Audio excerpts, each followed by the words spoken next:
नमस्ते साथियों, मैं पंडित दिनेश कुमार दुबे, शास्त्रीय अनुभूत चैनल के माध्यम से। साथियों, एक बार की बात है, भगवान शिव से माँ पार्वती जी ने पूछा कि प्रभु, संसार में ऐसा कौन सी चीज है, ऐसा कौन सा तंत्र मंत्र यंत्र क्या है, वेद है, पुराण है, कौन सी ऐसी विधा है जिसके साध लेने पर संसार का सर्व चीज सिद्ध हो जाता है। एक ही साधे सब सधे, सब साधे सब जाए। केवल एक चीज ऐसी बताइए जिसको साध लेने पर कुछ भी साधने को शेष नहीं रहता है। तब भगवान शिव ने कहा कि हे देवी, कुयोगो नास्ति, हे देवी भवता या कदाचन प्राप्तेश्वरे बले शुद्धे सर्वमेव शुभम फलम। स्वर विज्ञान एक ऐसा विज्ञान है, सांसों का विज्ञान, जिसको साध लेने पर मनुष्य को कुछ और जानने की जरूरत नहीं है। स्वर विज्ञान के माध्यम से हम सब कुछ जान सकते हैं।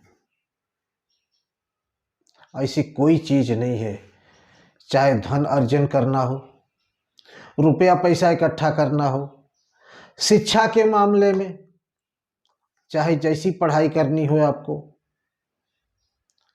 और आप किसी परीक्षा में जाना चाहते हैं जो कि सर्विस के लिए, उसमें भी अपने सेहत के लिए, बीमारियों को दूर भगाने के लिए, कहीं आने जाने के लिए, किसी से बात करने के लिए, मतलब कहने का कि संसार की ऐसी कोई भी चीज नहीं है जहां स्वर विज्ञान न हो। देखिए, स्वर विज्ञान सांसों का विज्ञान जो है, ये हमारी सांसें ही हमारी जीवनदायिनी है और इन्हीं पर सारा दारोमदार है। स्वर विज्ञान के माध्यम से हम जो चाहें वो कर सकते हैं। केवल सूर्य स्वर और चंद्र स्वर और सुषुम्ना, ये तीन ही स्वर हैं जिनके माध्यम से सब कुछ होता है। मैं आपको एक चीज और बता दूं, चंद्र, सूर्य और सुषुम्ना, ये तीनों का संबंध सूर्य, चंद्रमा और भगवान शिव से है।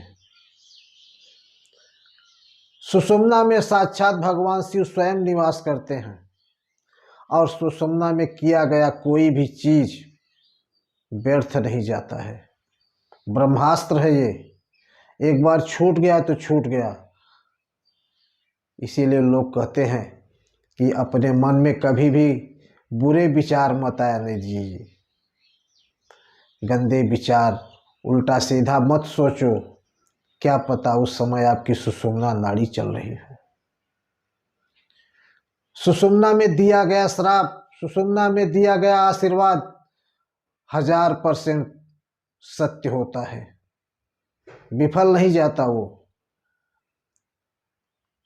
सुषुम्ना नाड़ी चल रही है और आपने किसी को आशीर्वाद दे दिया, कह दिया जाओ तो ऐसा हो जाएगा, वो हो जाएगा।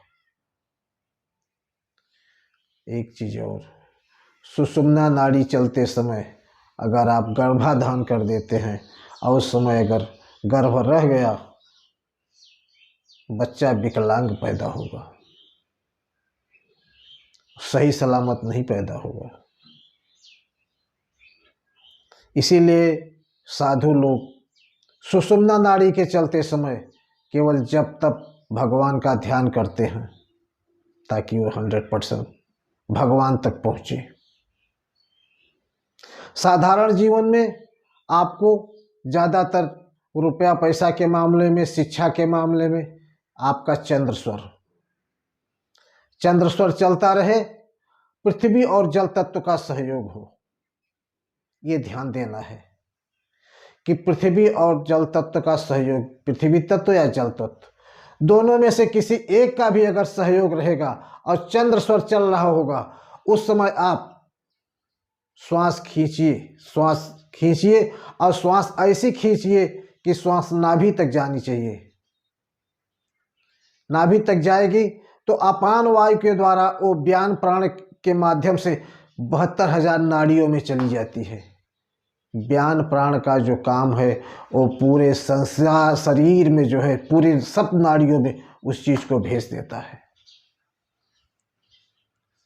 आप जब श्वास लेते हैं तो संसार की जब शक्ति को खींचते हैं और खींच के अंदर ले जाते हैं, और अंदर जब जाते हैं और उसके बाद कुंभक लगा देते हैं। कुंभक लगाने के बाद, कुंभक कहने का मतलब अपनी श्वासों को रोक देते हैं, और रोकने के बाद फिर आप कुछ सोचते हैं कि हे प्रभु, हे भगवान, हमारा ये काम पूरा कर दो, हमको परीक्षा में पास कर दो, हमको ये काम कर दो। तो वो चीज़ जो है आपको श्वासों के माध्यम से, फिर अपान वायु के द्वारा, और फिर वो व्यान प्राण जो होता है वो जब 72,000 नाड़ियों में उस चीज़ को भेज देता है तो आपको पूरे ब्रह्मांड में चला जाता है वो। आपको एक चीज़ और बता दूं, अंदर जो शरीर है, जो चीज़ है, जो ब्रह्मांड है, वही ब्रह्मांड बाहर है।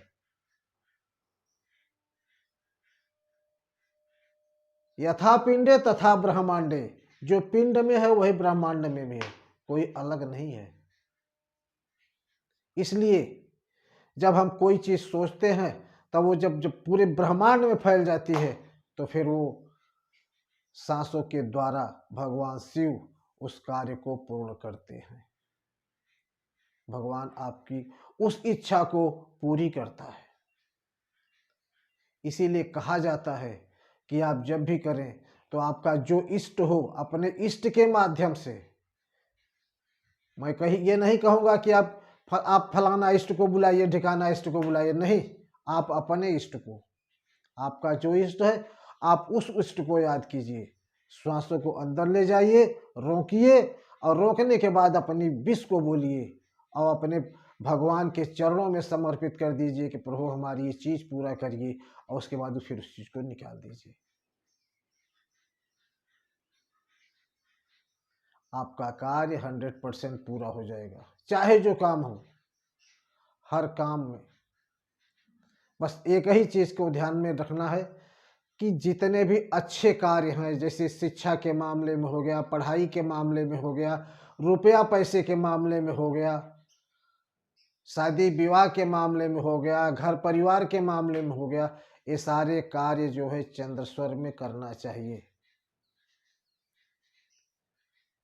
और उग्र कार्य, कोई मारण मंत्र पढ़ना हुआ, किसी से लड़ाई झगड़ा करना हुआ, जो उग्र कार्य है, तीव्र कार्य, ऐसे कार्य, उत्तेजक वाले कार्य, ये सब कार्य सूर्य स्वर में किए जाते हैं।